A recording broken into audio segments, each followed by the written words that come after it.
Hey kids, it's Mr. Adam. Books can take you on some of the best adventures you'll ever go on. Today we're reading Tidy by Emily Gravett.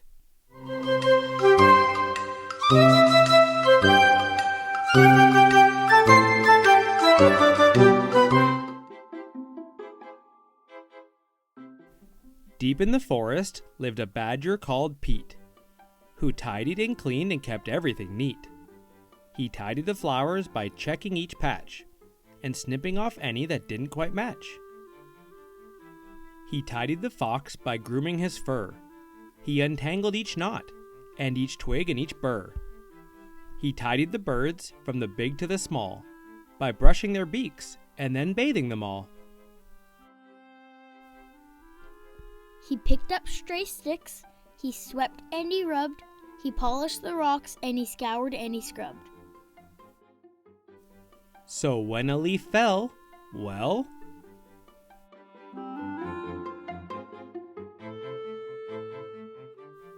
Pete tidied up.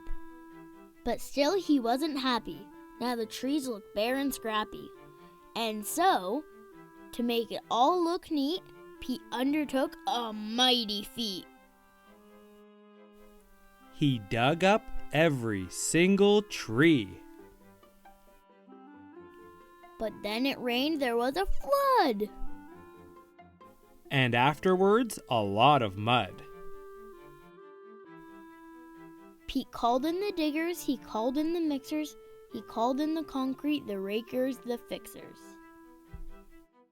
No mud, no leaves, no mess, no trees. Perfectly tidy and perfectly neat.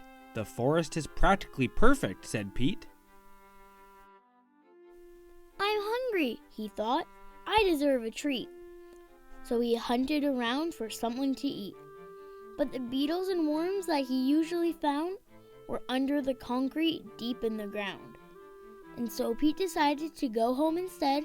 If he couldn't have dinner, he'd go straight to bed. But when he arrived and took out his key, there wasn't a door where the door used to be. Later that night, Pete tossed and he turned. His belly was empty, it rumbled and churned.